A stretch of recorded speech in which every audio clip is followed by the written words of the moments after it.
Chapter 1. My mother.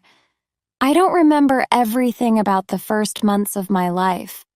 I remember a big field of green grass with one or two trees in it. On hot days, my mother stood under a tree and I drank her milk. That was before I got bigger. Then I started to eat the grass. There were other young horses in the field. We ran and jumped round and round the field.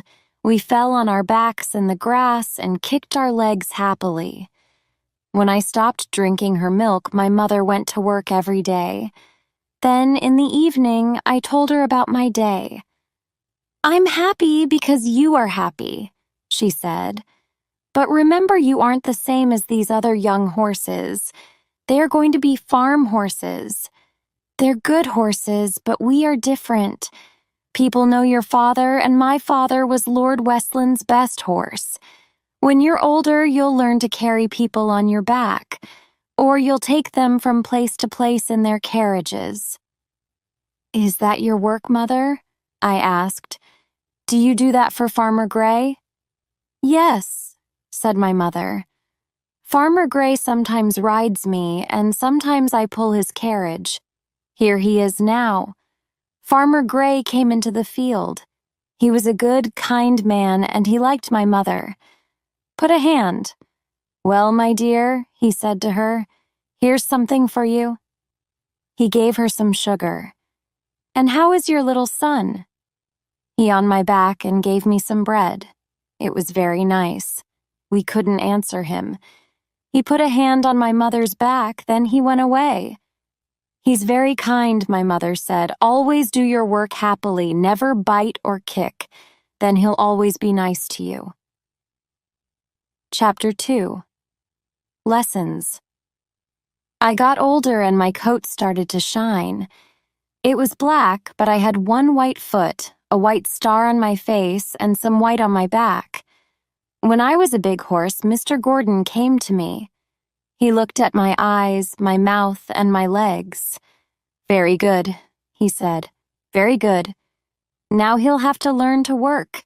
He'll be a very good horse then." What does a horse have to learn? He learns not to move when a man puts a harness on him, or when the man puts a bit into his mouth. A bit is a cold, hard thing, and it hurts. You can't move it. It stays in your mouth because the head harness goes over your head, under your mouth, and across your nose. I wasn't happy with the bit in my mouth, but Farmer Gray was a kind man in every other way. I didn't bite or kick. My mother always had a bit in her mouth when she worked. Other horses have bits too, and I knew that. So I didn't move when they put it in. Soon it didn't hurt. The saddle wasn't as bad as the bit. Horses have to learn to have a saddle and to carry a man, woman, or child on their backs. They have to walk or to go a little faster, or to go very fast. They put the bit in my mouth and the saddle on my back every day. Then Farmer Gray walked with me round the big field. After that, he gave me some good food and spoke to me. I liked the food and the kind words. I wasn't afraid now of the bit and the saddle. One day, Farmer Gray got on my back and sat there in the saddle. The next day, he rode me round the field. It wasn't very nice with a man in the saddle, but I was happy with my kind farmer on my back. He rode me in the field every day after that. The next bad thing were the shoes for my feet. These, too, were cold and hard. A man put them on me. Farmer Gray went with me, but I was afraid. The man took my feet in his hands. Then he cut away some of the hard foot. It didn't hurt me. I stood on 3 legs when he did the other foot. Then the man made shoes for my feet. It didn't hurt when he put them on, but I couldn't move my feet easily. But later I started to like the shoes, and the hard roads didn't hurt my feet. Next, I learned to go in carriage harness. There was a very small saddle, but there was a big collar. Farmer Gray told me to pull a carriage with my mother. "You'll learn a lot from her," he said, when he put the harness on me. I did learn. She showed me the way to move and she taught me to listen to the driver. "But there are good drivers and bad drivers," she said. "And there are good people and bad people. Farmer Gray is kind and he thinks about his horses, but some men are bad or stupid. Always be good so people will love you. Always work hard and do your best." Chapter 3, Birtwick Park. In May, a man came and took me away to Mr. Gordon's home at Birtwick Park. "Be a good horse," Farmer Gray said to me, "and work hard." I couldn't say anything, so I put my nose in his hand. He put a hand on my back and smiled kindly. Birtwick Park was big. There was a large house, and there were a lot of stables for horses and places for many carriages. I went to a stable for 4 horses. They gave me some food, and then I looked round. There was a horse near me in the stable. He was small and fat with a pretty head and happy eyes. "Who are you?" I asked. "My name is Merrylegs," he said. "I'm very beautiful. I carry the girls on my back. Everybody loves me. You are living in this stable with me, so you will have to be good now. I hope you don't bite." A horse looked at Merrylegs from across the stable. She had a very beautiful red-brown coat, but she had angry eyes. She put her ears back. "Did I bite you?" she asked angrily.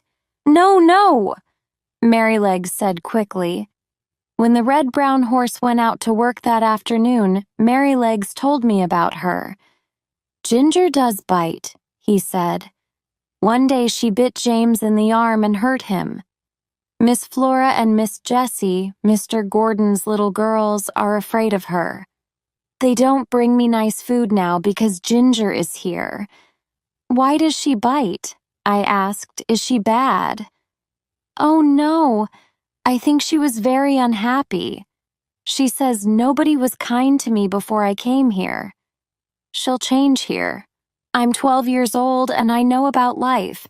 There isn't a better place for a horse than this anywhere. John is the best groom in the country and James is the kindest boy. Mr. Gordon is a very nice man. Yes, Ginger will change here." Chapter 4.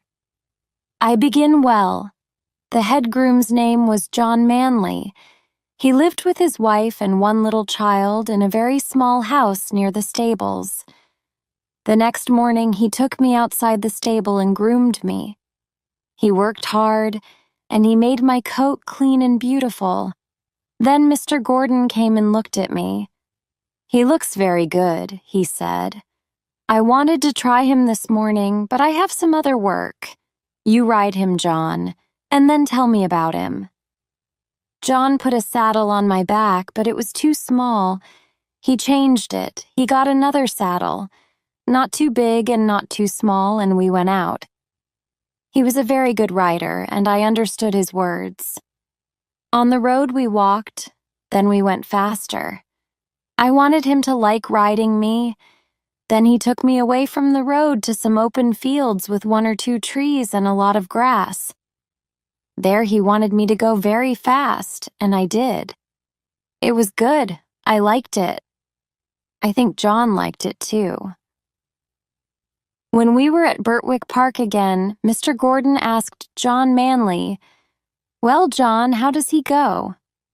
"He's very good, said John. "He loves going fast. He understands you. Nobody was unkind to him when he was young. So he isn't afraid of anybody or anything." "Good," Mr. Gordon said. "I'll ride him tomorrow." The next day, John groomed me and put the saddle on me. Then he took me from the stables to the house. I remembered my mother's words, and I tried to make Mr. Gordon happy with me. He was a very good rider, and he was kind to me. His wife was at the door of the big house when he finished riding. "Well, my dear," she said, How do you like him?" "He's black and very beautiful," said Mr. Gordon.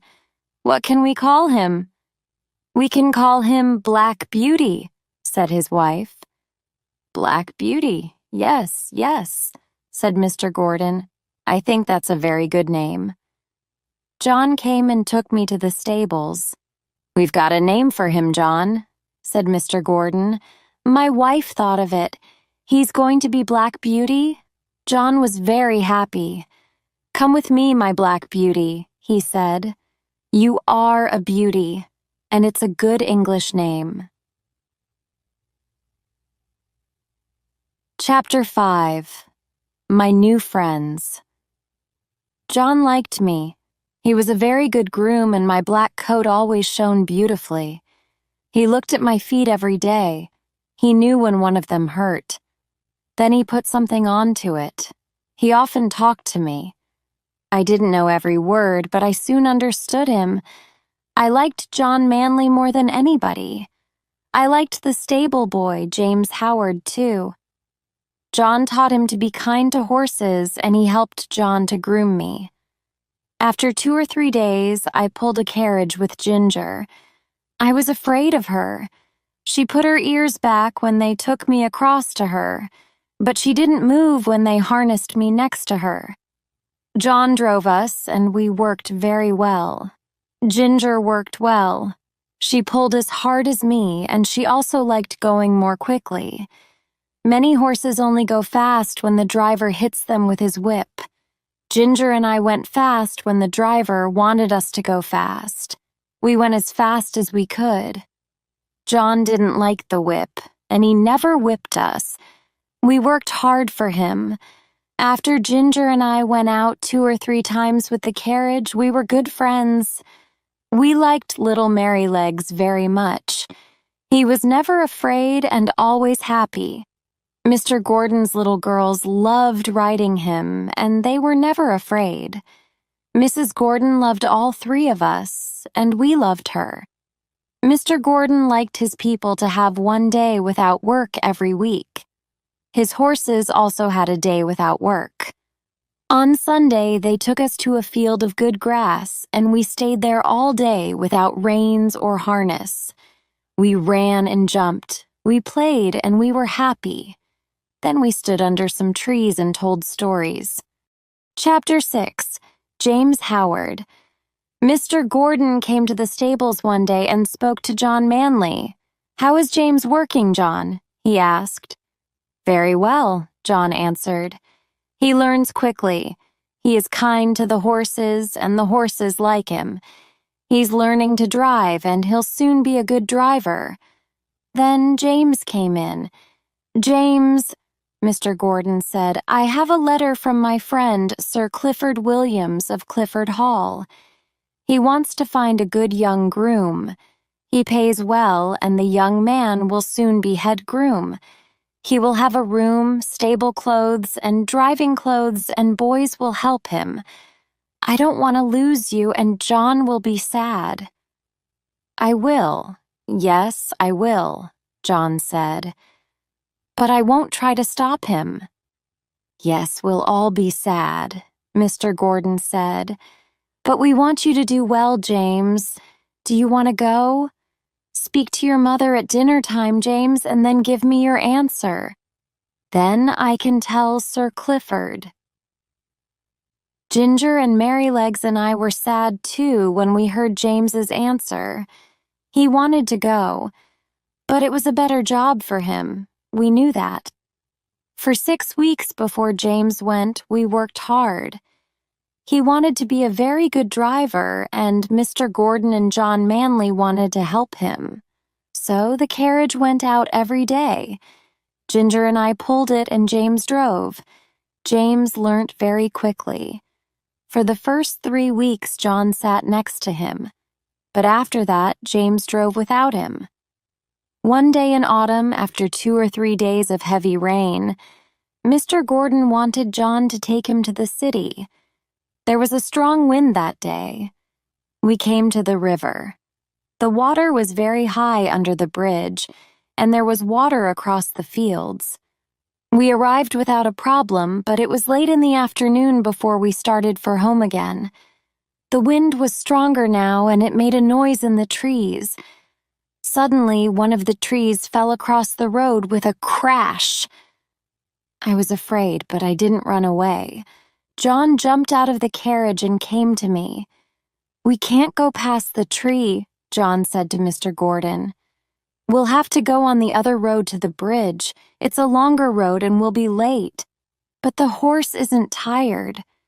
It was nearly dark when we arrived at the bridge. We could see water on it. This sometimes happened when the river was high. I started to walk across the bridge, but I stopped.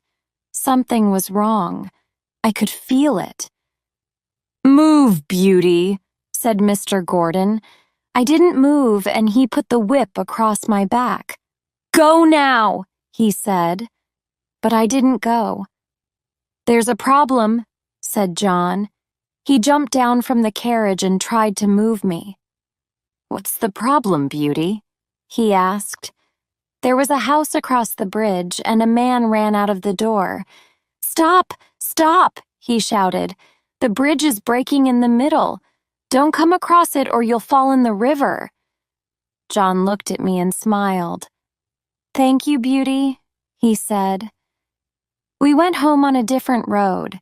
It was late when we got home. Mrs. Gordon ran out of the house. "You're late," she said. "Did you have an accident?" "We nearly did," said her husband, "but Beauty is cleverer than us." "I have to go to the city again," Mr. Gordon often said, and we always went when there were a lot of carriages and riders on the road. People were on their way to the train, or they were on their way home across the bridge after work. Then one day Mr. Gordon said to John Manley, "Mrs. Gordon and I have to go to Oxford tomorrow. We'll have Ginger and Black Beauty with the big carriage, and James will drive us." It was a journey of about 75 kilometers to Oxford. We went about 50 kilometers in one day, and then we stopped for the night at the biggest hotel in Aylesbury. James drove very well. We pulled the carriage up and down, and he always stopped on the way up. He never drove us fast when we went down. We had to go quickly when the road was good, but not on bad roads. These things help a horse. And when he gets kind words, too, he is happy. They groomed us in the hotel stable and gave us some good food. James said, "Good night, my beauties. Sleep well, Ginger. Sleep well, Black Beauty." Then he went to his bed. Chapter 7. The Fire. An hour later, a man came to the hotel on a horse. One of the hotel grooms brought the horse to the stable. At Birtwick Park, nobody smoked in the stables, but this man did. There was no food in the stable for the new horse, so the groom went to get some. The food for the horses was on the floor above the stable. The groom went up there and found some food. He threw it on the floor for the horse, and he went away. I slept, but I soon woke up again. I was very unhappy, but why? I didn't know. I heard Ginger. She was unhappy too. Then I saw the smoke. Very soon there was smoke everywhere. There were noises from above my head, the sounds of a fire. The other horses in the stable woke up. They moved their feet and tried to get away from the smoke. I was very afraid. Then the hotel groom came into the stable and tried to take the horses out. But he was afraid too, and he tried to work quickly. That made us more afraid, and the other horses didn't want to go with him. When he came to me, he tried to pull me out fast. He pulled and pulled. I couldn't go with him. We were stupid, yes, but we didn't know him, and he was very afraid. There was more and more smoke, and then we saw the red light of fire from the floor above our heads. Somebody shouted, "Fire!" outside, and more men came into the stable. The sound of the fire was louder and louder, and then James was at my head. He spoke to me quietly. "Come, my beauty. We have to go now. Wake up and come with me. We'll soon get out of this smoke." He put a coat round my head and over my eyes. Then I couldn't see the fire, and I wasn't afraid. He spoke to me kindly, and we walked out of the stable. "Here, somebody," James called. "Take this horse, and I'll go back for the other horse." A big man took me, and James ran into the stable again. I was very unhappy when I saw him do this. I made a lot of noise. Next day, Ginger said, "When I heard you, I wasn't afraid, so I came out with James." A lot of things happened all round me, but I watched the stable door. There was fire and smoke inside, and things fell to the ground. Mr. Gordon ran to the stable. James Howard," he called. "Are you there?" There was no answer, but I heard more noises in the stable. Other things fell from the top floor. I was very afraid for James and Ginger. I was happy when James and Ginger came out through the smoke to us. "Good boy," Mr. Gordon said to James. "Are you all right?" James couldn't speak because of the smoke, but he was fine. He put a hand on Ginger's head and looked happy. Chapter 8. Little Joe Green. James and Ginger were ill the next day. The smoke was bad for them, so we stayed in Aylesbury for that day. But after another night there, they were better. In the morning, we went to Oxford. James did everything for Ginger. He spoke to older grooms, and they told him the best ways. When we arrived home at Birtwick Park, we were all fine. John heard James Howard's story, and he looked at Ginger and me. "You did well, James," he said. "A lot of people can't get horses out of a stable when there's a fire. Why don't they want to move? Nobody knows. Only a friend can take them out. They have to know and love him." Before he left us for his new job, James asked, "Who's going to do my job, do you know?" "Yes," John said, "Little Joe Green." "Little Joe Green," said James. "He's only a child." "He's 14, John said. "But he's very small," said James. "Yes, he's small, but he's quick," said John. "And he wants to learn, and he's kind. His father will be happy, and Mr. Gordon wants to have him here." James wasn't very happy about it. "He's a good boy," he said. "But you'll have a lot of work because he's small." "Well," John said, "work and I are good friends. I'm not afraid of work." "I know that," said James, "and I'll try hard to be the same." The next day, Joe came to the stables. James wanted to teach him before he went. Joe learnt to clean the stable and to bring in our food. He cleaned the harnesses and helped to wash the carriages. He couldn't groom Ginger or me because he was too small, so James helped him groom Merrylegs. Merrylegs wasn't very happy. "The boy knows nothing," he said. But after a week or two, he said, "I think the boy will be good. I'll help him to learn quickly." Little Joe Green was a happy boy. He sang when he worked. We soon liked him. Chapter 9. I Am Ill.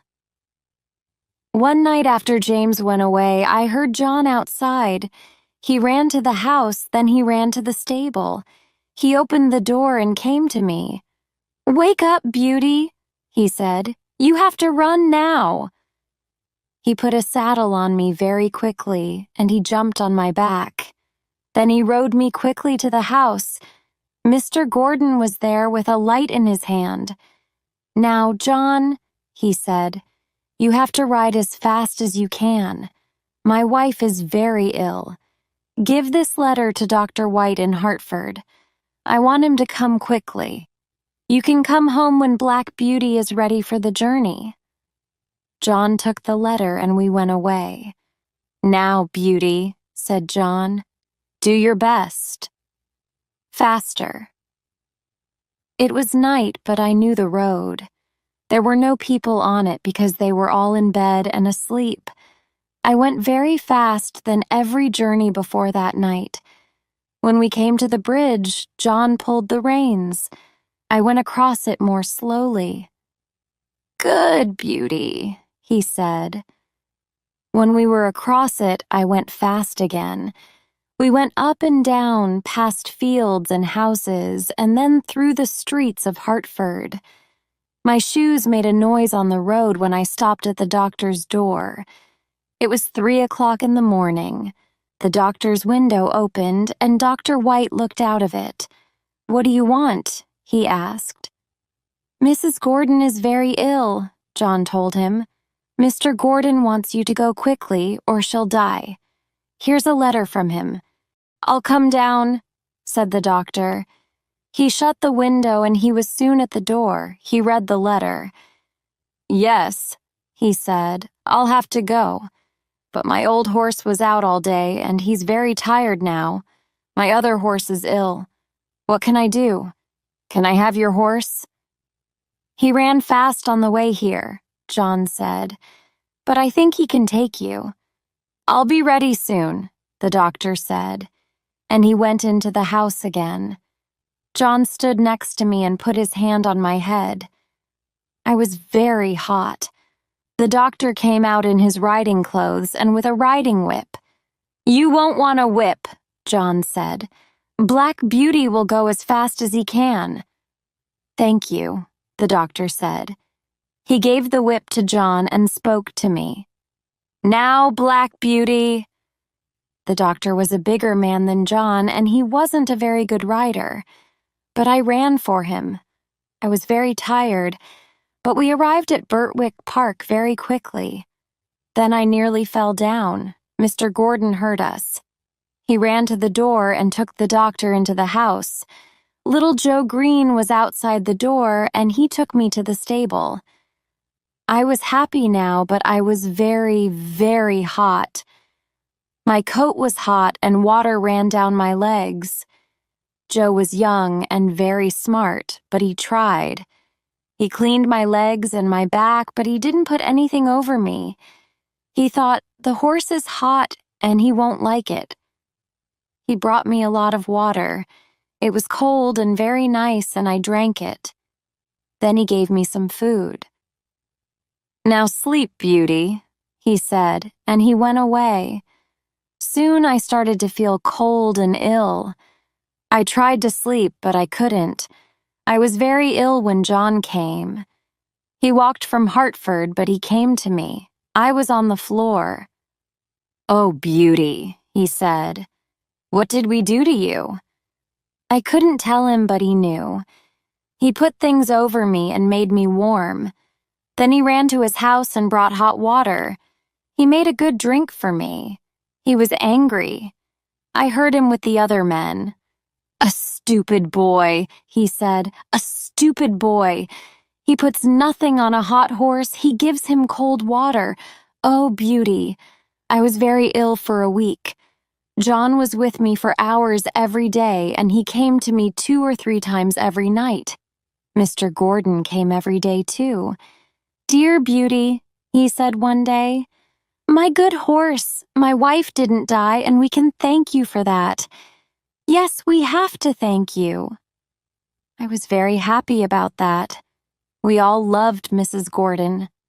Dr. White came one day when he was at Birtwick Park. He put a hand on my head and told John, "Mrs. Gordon is here today because this beautiful horse brought me here quickly." John said to Mr. Gordon, "Black Beauty went very fast that night." Do you think that he knew? I did know. John and I had to go fast for dear Mrs. Gordon. I knew that very well. Chapter 10. I Move Again. I was happy at Birtwick Park for another year. Only one thing made us sad. Mrs. Gordon got better, but she was often ill again.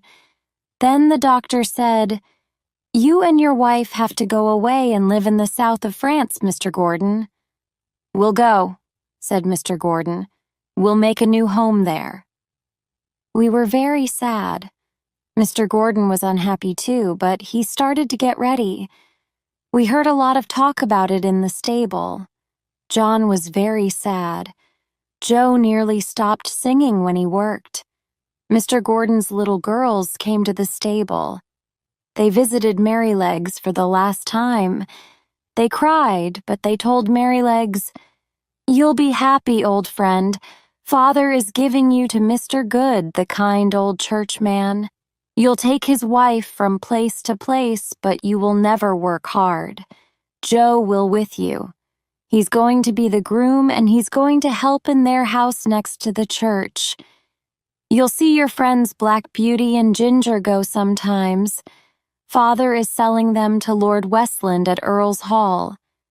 That isn't a long way."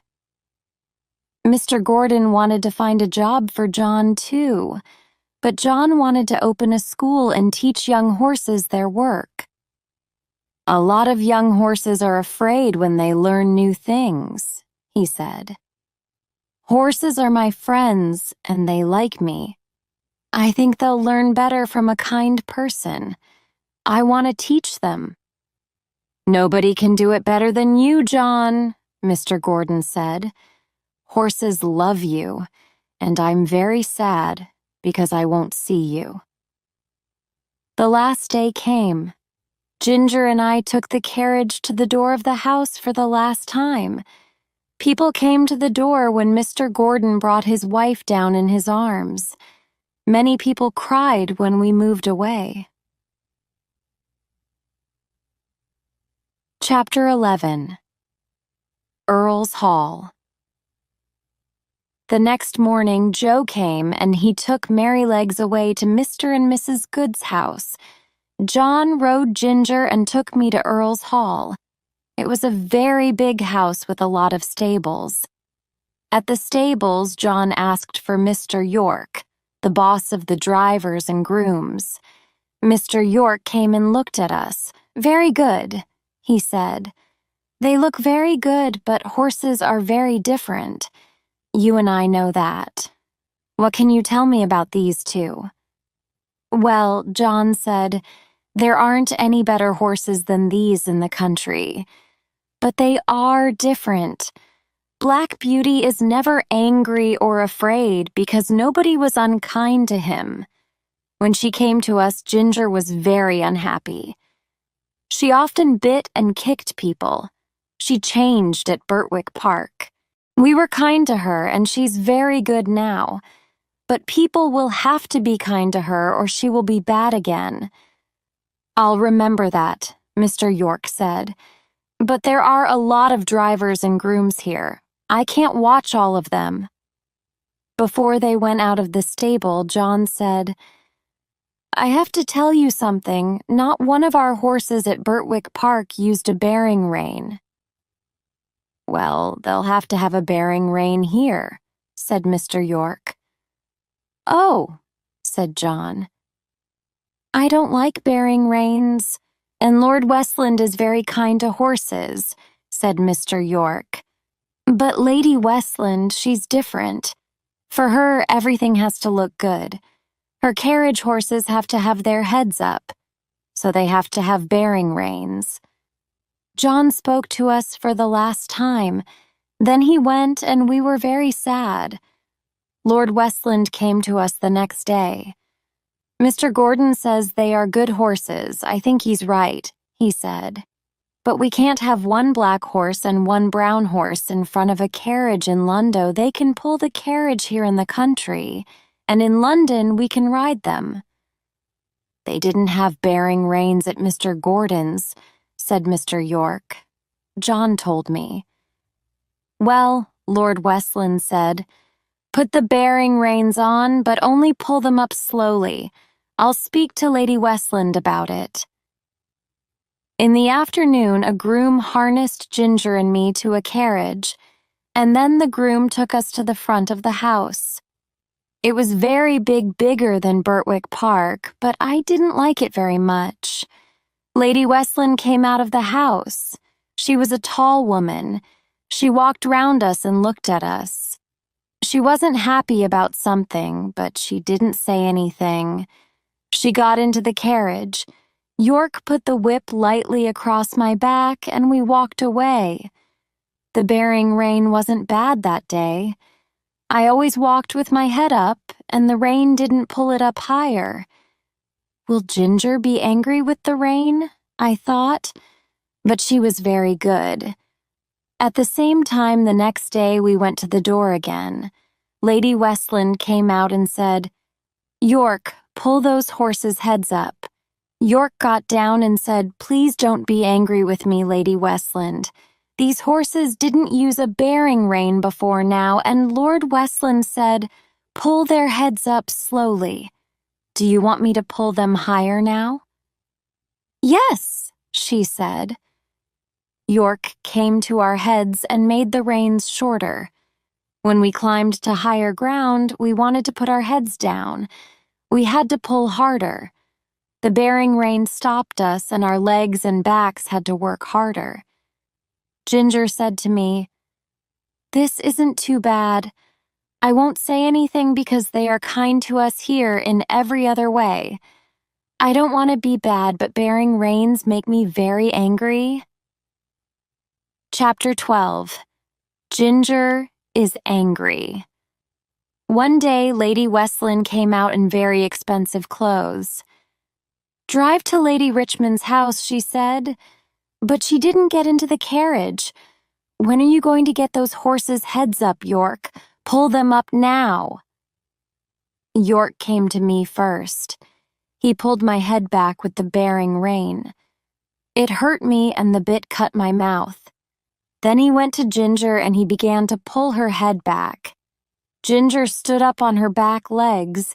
Her ears went back and her eyes were very angry. She began to kick and she tried to get away from the carriage. York and the groom couldn't stop her. Then she caught her legs in the harness and fell. York sat on Ginger's head. He told the groom to get a knife and cut the harness. Lady Westland went into the house. Nobody had time for me. I stood with my head back. The bit hurt my mouth. Then York came and took away the bearing rein. He said, "Why do we have to have these bearing reins? They make good horses bad and they make our work harder. Lord Westland will be angry, but how can I say no to his wife when he never does?" They never put Ginger into carriage harness again at Earl's Hall. When she was well again after her fall, one of Lord Westland's younger sons took her for his riding horse. I worked with the carriage, and for 4 months the bearing rein hurt me every day. I worked with Max, an older horse. He came from Lord Westland's stable in London. "Why do they have to hurt us with bearing reins?" I asked him. "They do things that way in London," he said. "In London, the rich people's horses have to have their heads up. It made me ill, so I'm here now. I'll die soon." He looked at me sadly. "I hope you don't have to have the bearing rein every day. You'll die before you're old, too. People are very stupid."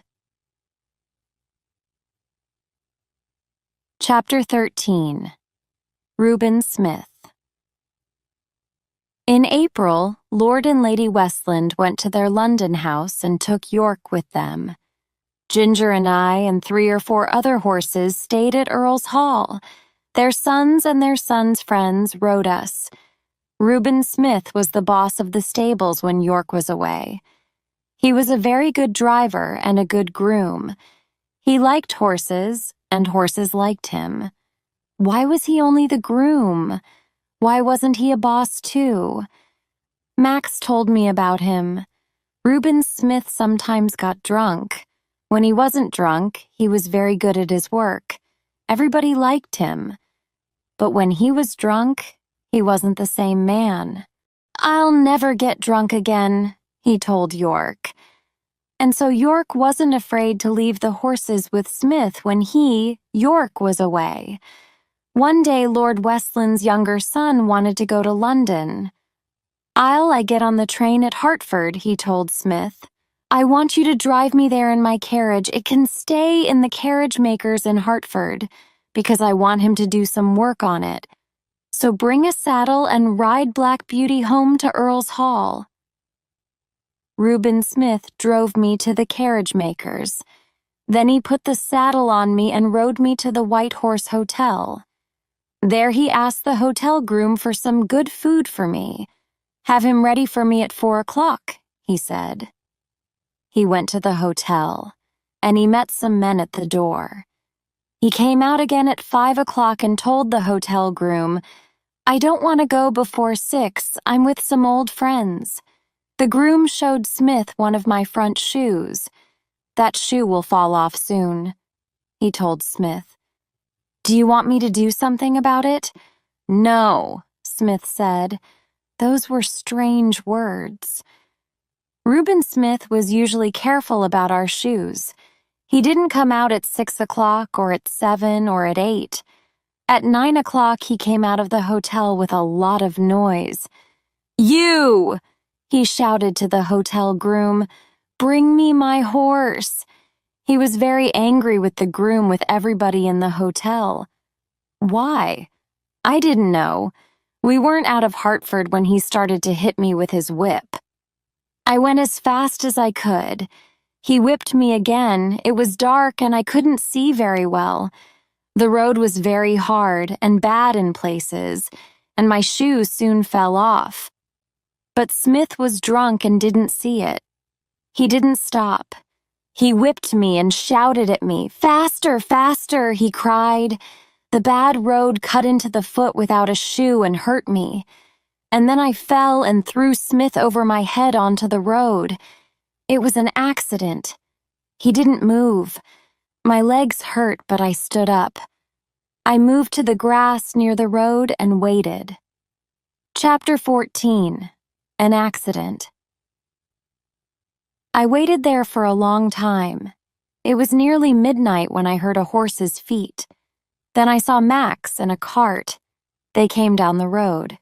I called to Max and he answered me. There were 2 grooms in the cart. They wanted to find Reuben. One of them jumped down from the cart and ran across to the man on the road. It's Reuben, and he is not moving, he said. He's dead, cold and dead. The other groom got out of the cart and came to me. He used one of the cart's lights and looked at the bad cuts on my legs. Black Beauty fell, he said. Black Beauty! What happened? He tried to take me to the cart and I nearly fell again. Oh, he said, Black Beauty's foot is bad too. And look, there's no shoe. Why did Reuben ride a horse without a shoe? He looked at the other groom, then said, He was drunk again. They put Reuben Smith into the cart and then one of the grooms drove it to Earl's Hall. The other man put something round my bad foot and we walked on the grass near the road. The cuts on my legs and my bad foot hurt me. But after some time we got home. I was ill for weeks after that. The grooms did everything for me, but the cuts were very bad. When I could walk, they put me into a small field. My foot and my legs got better, but only after many weeks. One day, Lord Westland came to the field with York. He looked at my legs and was angry. We'll have to sell him, he said.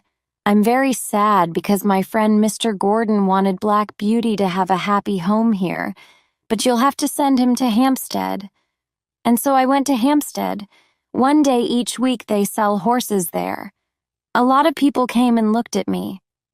The richer people went away when they saw my legs. Other people looked at my teeth and eyes and they felt my legs. I had to walk for them. Some people's hands were hard and cold. To them, I was only a horse for work. But some had kind hands and they spoke to me kindly.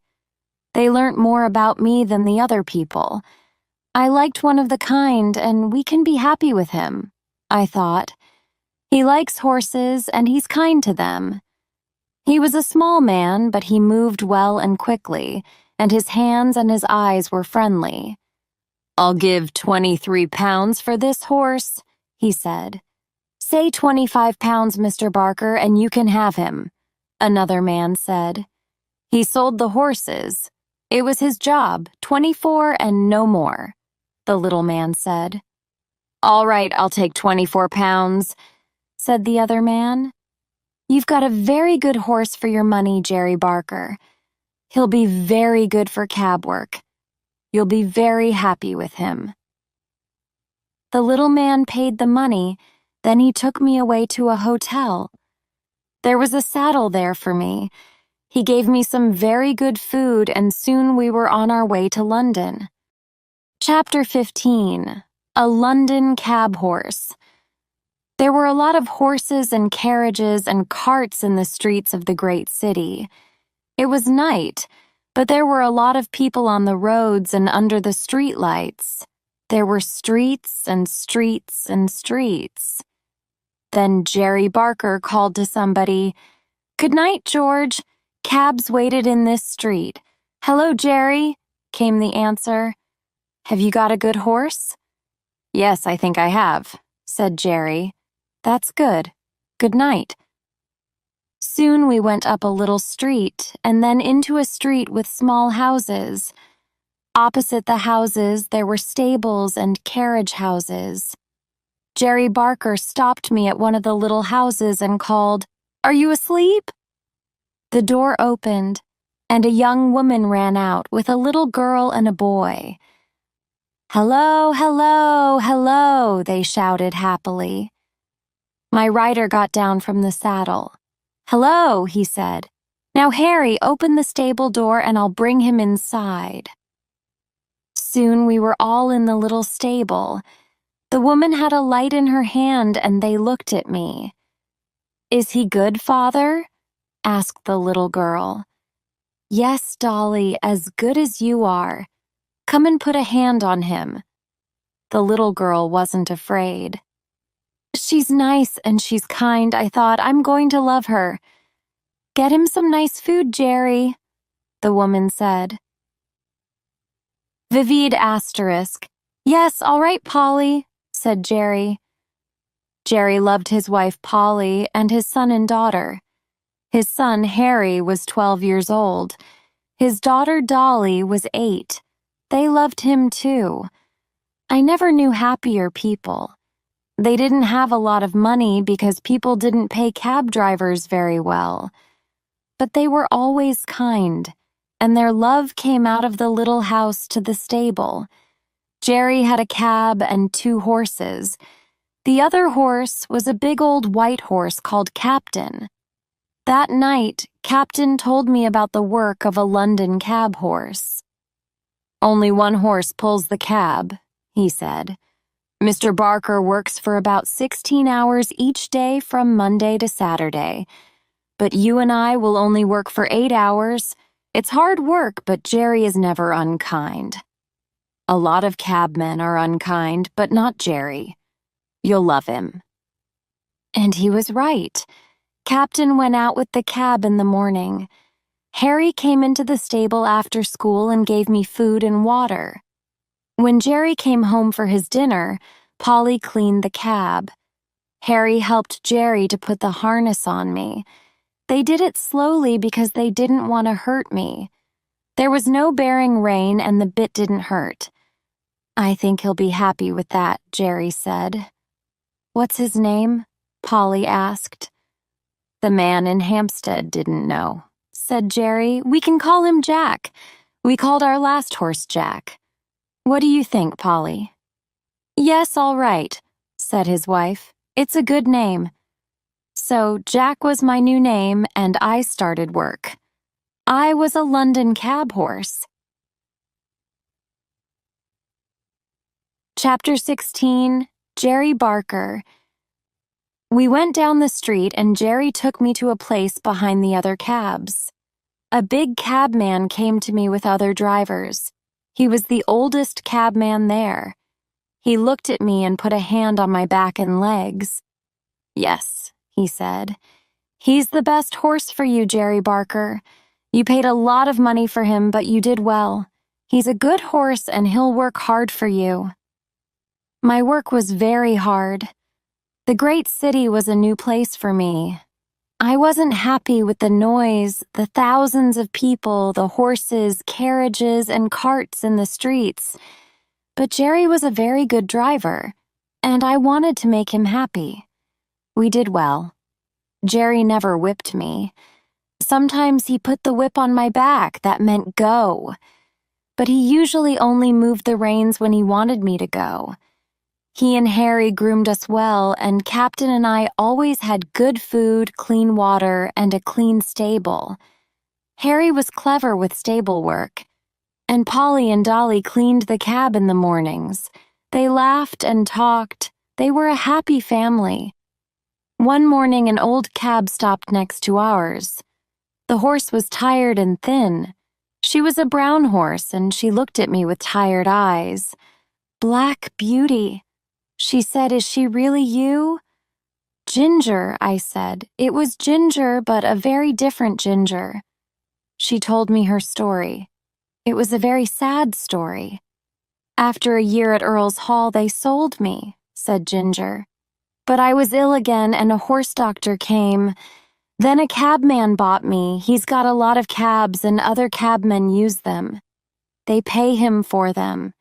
These men aren't always careful or kind. They whip me, and I have to work 7 days a week. My life is hard. I'm very tired now. I'll be happy when I die." "I'm very sorry, Ginger," I said. I put my nose near hers. I think she was happy. "You were a good friend," she said. Some weeks after this, a cart went past us. There was a dead horse in the back. It was a brown horse. I think it was Ginger. Sometimes a person wanted Jerry to go fast in the cab. Often Jerry said, "No, you want to go fast because you got up late. You have to start your journey early, and then you can get there more slowly." Sometimes people wanted to give him more money, but he did not go faster. But after I learned to go through the London streets, we could go faster than most cabs. "We'll go fast when somebody has to get somewhere quickly, Jack," Jerry said to me. We knew the quickest roads to the hospitals in London, and sometimes we made very quick journeys to them. One wet day, we took a man to his hotel. After he went inside, a young woman spoke to Jerry. She had a little boy in her arms, and he was very ill. "Where is St. Thomas's Hospital?" she asked. "Can you tell me? I'm from the country and I don't know London." The doctor gave me a letter for St. Thomas's Hospital. The hospital can help my son. "It's a long way, dear," Jerry said. "You can't walk there. Not in this rain and with the boy in your arms. Get into the cab and I'll take you there." "Thank you," she said. "But I can't do that. I haven't got any money." "Did I say anything about money?" said Jerry. "I'm a father and I love children. I'll take you. Please get in." He helped her into the cab. She started to cry and he put a hand on her arm. Then he climbed up and took the reins. "Let's go, Jack," he said. At the hospital, Jerry helped the young woman through the big front door. "I hope your little boy will soon be better," he said. Thank you," she said. "You're a good, kind man." A woman came out of the hospital. She heard the words and looked at the good, kind man. "Jerry Barker," she said. "Is it you?" Jerry smiled. "Good," the woman said. "I can't find a cab today in this weather, and I have to catch a train." "I'll take you," said Jerry. "Where do you want to go?" "Paddington Station," said the woman. Chapter 17. More Changes. We took the woman to her train. Her name was Mrs. Fowler, and she knew Polly. She asked a lot of questions about Polly and the two children. Then she said, "And how are you, Jerry?" "I'm all right now, Mrs. Fowler," said Jerry, "but I was very ill last January. Polly doesn't like me to work in bad weather, but I have to work." "The cold weather is bad for you, Jerry," said Mrs. Fowler. "You'll have to find different work. You can't be a cabman now." "I'd like to find work in the country," said Jerry. "Polly and the children like the country, but there isn't any work for me there." Before she caught her train, Mrs. Fowler gave Jerry some money for the children. "People in the country want good grooms and drivers," she said. "When you stop cab work, write to me." "Thank you," said Jerry. Every year Jerry was ill in the winter, but he didn't stop working, and he got iller and iller. One year at Christmas, we took 2 men to a house, and they said to Jerry, "Come here again at 11 o'clock." Jerry arrived at the right time, but the men didn't come out of the house. We waited and waited. It was a very cold night and it snowed. Jerry put an old coat over me, then he tried to stay warm. At 1 o'clock, the 2 men came out of the house and got into the cab. They didn't say, "Sorry, we're late." They didn't say anything. When we arrived home, Jerry was ill. He couldn't work the next day or the next day. Polly cried about it. "What can I do?" she said. Then one day a letter came for Polly. It was from Mrs. Fowler. "Dear Polly, my groom is leaving. He is going to do other work and he wants to go next month. His wife will go with him and she is my cook. Would you like to work for me? Jerry can be my groom and driver and Harry can help him. You can be my cook. There is a little house for you. Please say you will come." Mary Fowler. Jerry and Polly talked about it for 2 days. Then Polly wrote an answer. Her letter said, "Yes, Jerry and I want to work for you, Mrs. Fowler."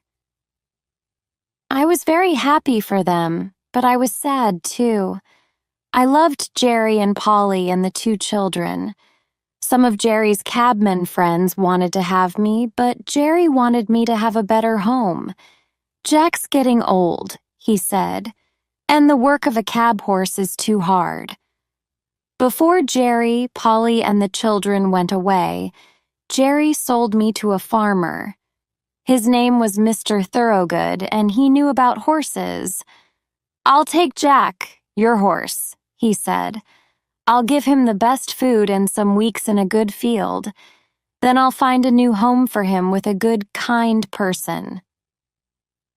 Mr. Thoroughgood took me away. It was April.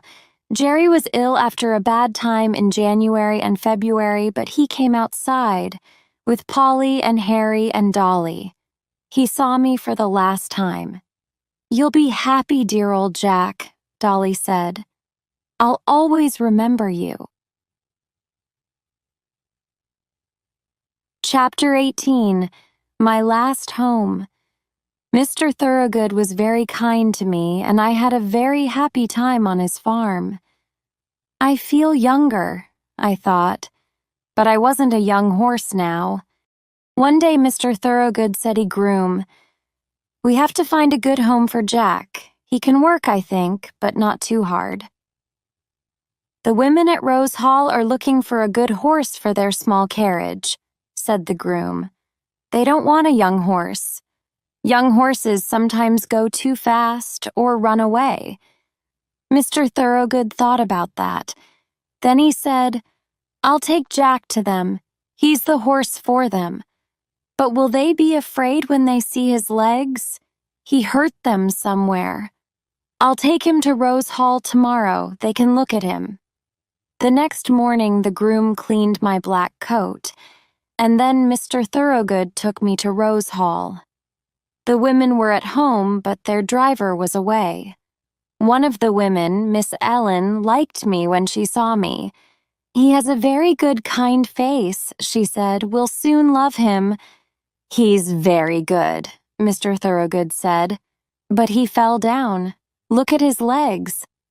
Oh, Miss Ellen's older sister said. She was Miss Bloomfield. Will he fall again? I don't think he will, the farmer said.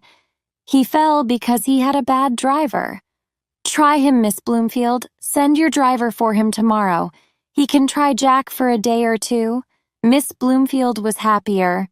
You always sell us very good horses, Mr. Thoroughgood, she said. Thank you, we'll do that. The next morning, a nice young man came to Mr. Thoroughgood's farm. He looked at me and at my legs. Then he asked Mr. Thoroughgood, "Why are you selling this horse? I'm not happy with his legs."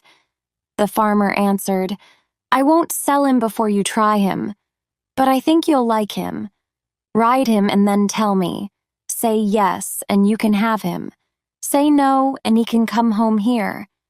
The groom took me to Rose Hall. That evening he began to groom me. When my face was clean, he stopped. He looked at the white star.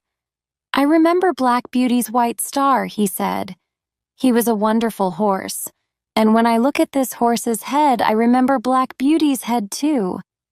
Where is Black Beauty now, I'd like to know." When he came to my back, he stopped again. "Here's some white on his back," he said. "That's strange. When I look at it, I remember the white on Black Beauty's back." The groom stood and looked at me. "Black Beauty's star, Black Beauty's one white foot, the white on Black Beauty's back. It is Black Beauty," he said. "You are Black Beauty, my old friend. Beauty, Beauty, do you know me? I was little Joe Green and I nearly killed you." And he put his arms round my head. I remembered a small boy and this was a man. But it was Joe Green, and I was very happy. I put my nose up to him in a friendly way, and I never saw a happier man than him. "This is wonderful, Beauty," he said. "We'll try to make you happy here." The next day, Joe groomed me again and harnessed me to a very good small carriage. Miss Ellen wanted to try me, and Joe Green went with her. She was a good driver, and she was happy with me. Joe talked to her about me. "He's Mr. Gordon's old Black Beauty," Joe said happily. "He's a wonderful horse." When we came back to Rose Hall, Miss Bloomfield came to the door. "He's a beautiful horse," she said. "Is he a good horse, too?" "Yes," Miss Ellen said. "Very, very good. His name is Black Beauty, and he was at Birtwick Park with Mr. Gordon. Our dear friend, Mrs. Gordon, loved him. Beauty nearly died when he got the doctor for Mrs. Gordon," said Joe, and he told them the story. "I'm going to write to Mrs. Gordon. I'll tell her about Black Beauty," said Miss Ellen. "She'll be very happy." The next day they harnessed me to the carriage and Miss Bloomfield drove in it. She said to Miss Ellen, "We'll have the horse and we'll use his old name, Black Beauty." It is a year later now. Joe is the best and kindest groom and everybody loves me. Miss Ellen says, "We'll never sell you, Beauty, so I'll work happily for them. I'm not afraid of anything."